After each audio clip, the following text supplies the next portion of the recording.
बनाऊंगा जिसमें कि मेल फिगर होगा और तीनों एंगल के 3 अलग अलग पोज होंगे। तो कुल मिलाकर 9 ह्यूमन फिगर होंगे। और उसके साथ साथ मैं आपको फेस और हैंड्स अलग से बनाकर दिखाऊंगा और कपड़े कैसे बनाए जाते हैं फिगर पे वो भी बताऊंगा। और मैं कोशिश करूंगा कि ज़्यादा से ज़्यादा आसान तरीके से मैं आपको समझा सकूं। तो सबसे पहले मैं एक फ़िगर बना रहा हूँ फ्रंट व्यू से स्टैंडिंग पोजीशन में। ठीक है, तो मेज़रमेंट के लिए मैं एक हैंड स्पैन के बराबर मतलब उससे थोड़ा छोटा, लाइक इतना समझ लो कि एक कंप्लीट पेंसिल के बराबर इसकी लेंथ रखूँगा। ठीक है,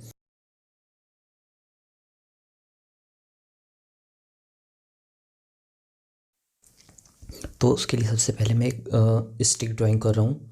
तो आपके अंदाजे के लिए मैं एक चीज़ दिखा देता हूँ कि छोटी वाली उंगली जो होती है उसके खाने के बराबर मैं इसका फेस ले रहा हूँ। ठीक है, अब उसके बाद एक ओवल में रिबकेज के लिए बनाऊँगा और रिबकेज लगभग हेड के 1.5 गुना जितना होगा। उसके बाद फिर मैं थोड़ा सा गैप देके पेल्विस बनाऊँगा और पेल्विस के बीच से निकलेगा लगभग लेग्स हमारे, इस तरह से।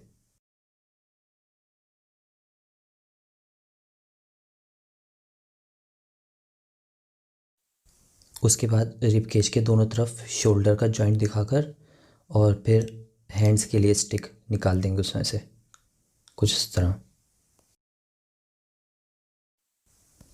अब ये स्टिक ड्राइंग हमारी तैयार हो चुकी है। तो अब हमें करना क्या है कि हमें ना मसल्स नहीं बनानी, लाइक जैसे मैं एनाटॉमी ड्राइंग में बनाता हूँ, हमें इसे सिंपल रखना है बहुत ज़्यादा। तो एक एक लाइन तो ऑलरेडी बन रखी है, हमें बस डबलिंग कर देनी है उसकी। जैसे हाथों में इस तरह से एक लाइन बनी हुई थी, बस एक और बना दी मैंने। ठीक है, दोनों तरफ।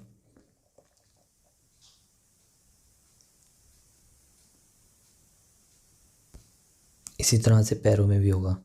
एक एक लाइन पहले बन रखी थी, मैं बस एक लाइन और बना रहा हूँ। तो ये हमारा फिगर तैयार हो गया है, इजी सा।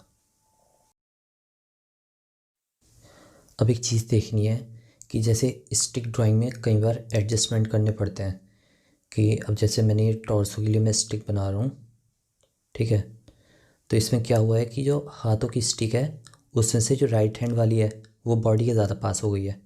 ठीक है, और लेफ़्ट वाली बॉडी से थोड़ी दूर हो गई है। तो अब मैं क्या कर रहा हूँ, राइट वाले में मैंने 2 लाइंस बनाई हैं। ठीक है, आप देखोगे बीच वाली लाइन की दोनों तरफ मैंने 2 लाइंस बनाई है और राइट वाली ऑलरेडी दूर थी तो उसके लिए मैंने सिर्फ एक लाइन बनाई है। अब इसी तरह से मैं एक स्टिक ड्राइंग और कर रहा हूँ, फ्रंट व्यू से ये भी। बट पहले जो है वो एक स्टिल पोजीशन थी रुकी हुई, अब मैं इसमें एक वॉकिंग मैन बनाकर दिखाऊंगा। तो उसके लिए सबसे पहले ये देखना है कि उसकी स्टिक ड्राइंग कैसे होगी। तो टॉर्सो सेम है। ठीक है, मगर जो हाथ होगा एक हाथ पीछे जाएगा और एक हाथ आगे आएगा। अब उसके बाद क्या होगा कि जिस साइड का हाथ पीछे जा रहा है उस साइड वाला पैर आगे आएगा और जिस साइड वाला हाथ आगे आ रहा है उस साइड का पैर पीछे जाएगा।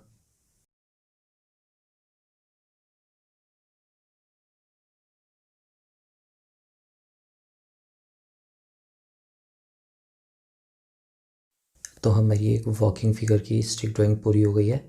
अब हम इसकी डबलिंग कर देंगे तो हमारा एक फिगर तैयार हो जाएगा।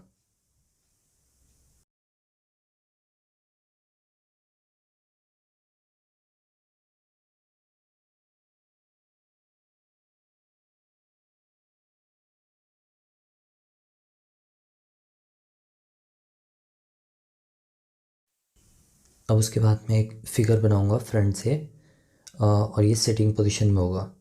तो इसमें क्या होगा कि टॉर्सो सेम रहेगा वैसे ही जैसे कि स्टैंडिंग पोजीशन में स्टिल वाली में। ठीक है, और फ़र्क आएगा हमारे पैरों में, और पैरों में मेनली थाई वाले हिस्से में फ़र्क आएगा। ठीक है, क्योंकि हम जब बैठते हैं तो थाई वाले हिस्से में जो है पर्सपेक्टिव लगता है। देखो जब इंसान सीधा खड़ा रहेगा तो उसकी थाई और थाई से नीचे वाला जो हिस्सा रहता है यानी कि घुटने से लेके एंकल तक का वो सेम रहेगा, बिल्कुल सीधा सीधा। बट मैं आपको एक टाइप समझाने की कोशिश कर रहा हूँ कि जब बैठेंगे तो क्या होगा कि यहाँ से थाई शुरू हो रही है वहाँ से सर्कमफ्रेंस ज़्यादा होगी, ठीक है। तो मैं बड़ा सर्कल बना रहा हूँ। फिर जहाँ पे थाई एंड होगी वहाँ पे सर्कमफ्रेंस कम होगी, तो एक छोटा सर्कल बनेगा, ठीक है। तो इस तरह से इसमें पर्सपेक्टिव लगेगा, बाकी नीचे का सेम रहेगा वैसे जैसे कि स्टैंडिंग पोजीशन में है। तो ये डिफरेंस है सिटिंग में और स्टैंडिंग में। और ये हमारी स्टिक ड्राइंग कंप्लीट हो चुकी है। अब मैं इसकी डबलिंग कर दूंगा तो ये हमारा एक सिटिंग पोजीशन में हमारी फिगर तैयार हो जाएगा कुछ इस तरह से।